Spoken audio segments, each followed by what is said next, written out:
Hello everyone, happy weekend.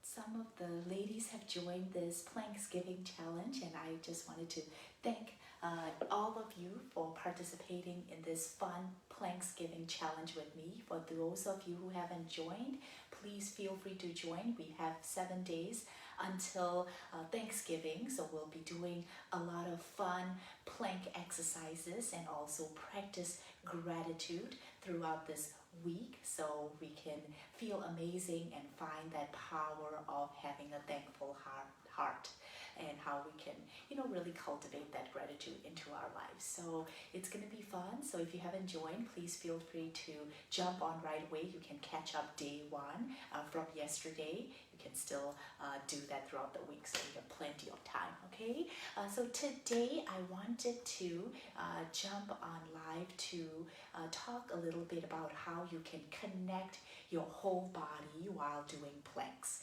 Most of you already know how to do planks already, so it's going to be very basic. I just wanted to really give you some little helpful tips to connect your whole body while doing planks and also provide some modifications in case you need them. So let's do this together right away. Okay, so let's do our low planks to start.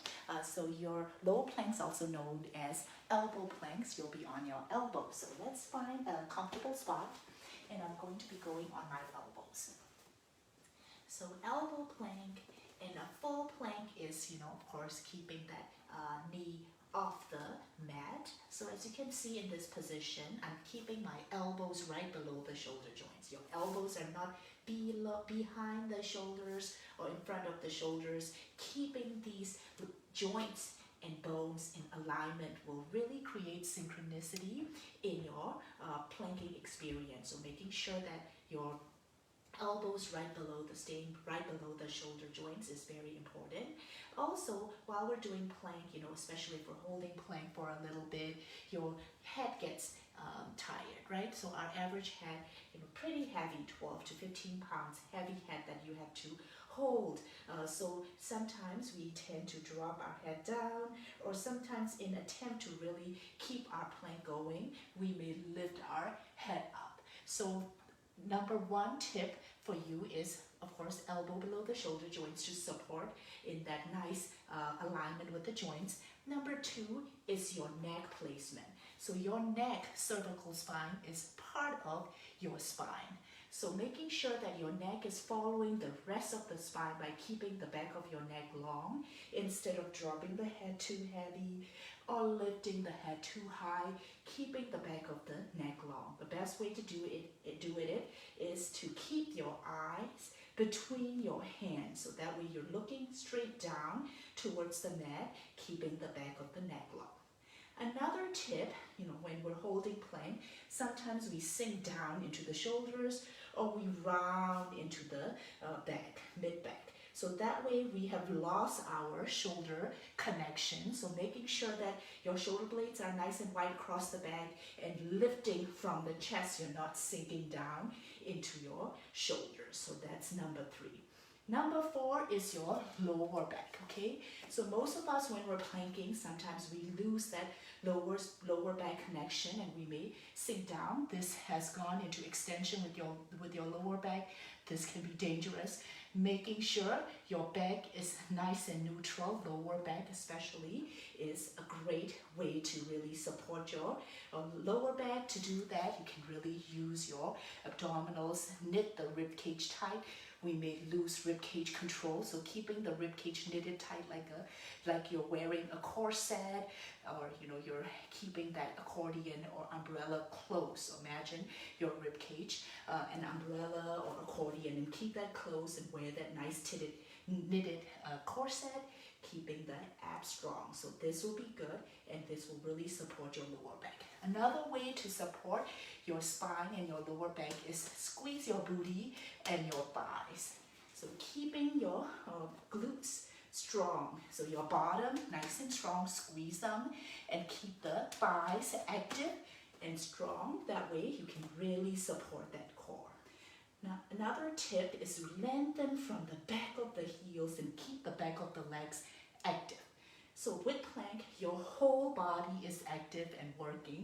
So making sure that the back of your leg is also active by lengthening from the back of the heels, growing from the top of your head, and you're in this nice supported elbow plank, also known as low plank, okay?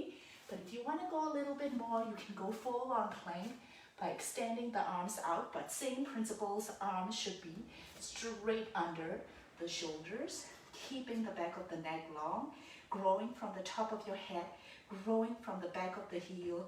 Keep the shoulder blades wide, don't sink down into the shoulders. Abs are deep, rib cage knitted tight, glutes strong, thighs strong, and the back of your legs active. So this will be the full plank position. Not sinking down into the lower back is very important. Keeping that back nice and neutral, okay? So these are the very basics. And also, if you want to modify that elbow plank, the low plank is a good modification to start.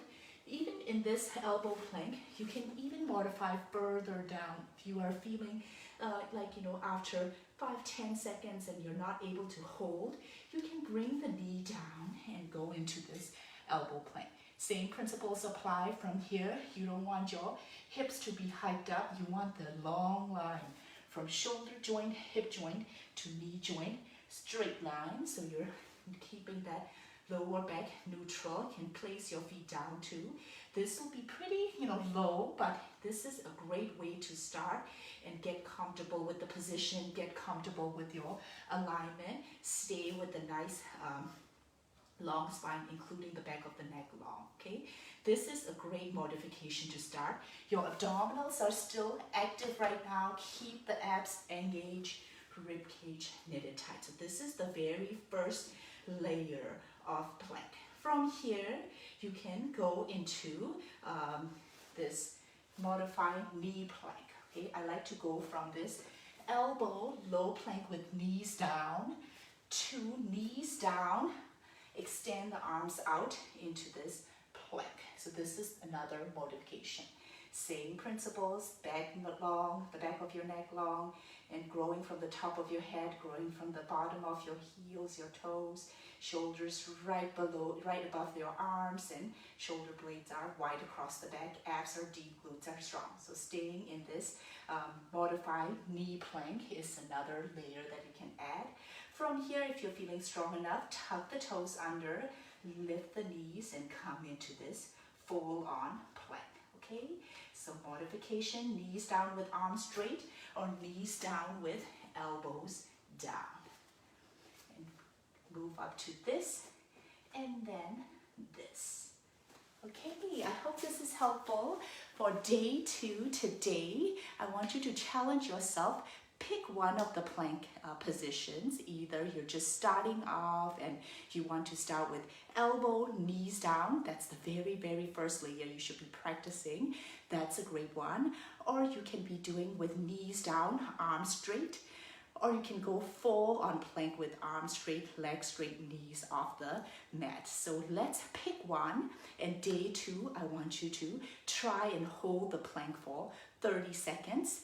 Take a photo of yourself and post it on this group so everyone can see it, and it's such a great motivation for us to be sharing our little wins. So please do that. I will be posting more about day 2 challenge, so hope to see you soon. Thank you so much. Bye-bye.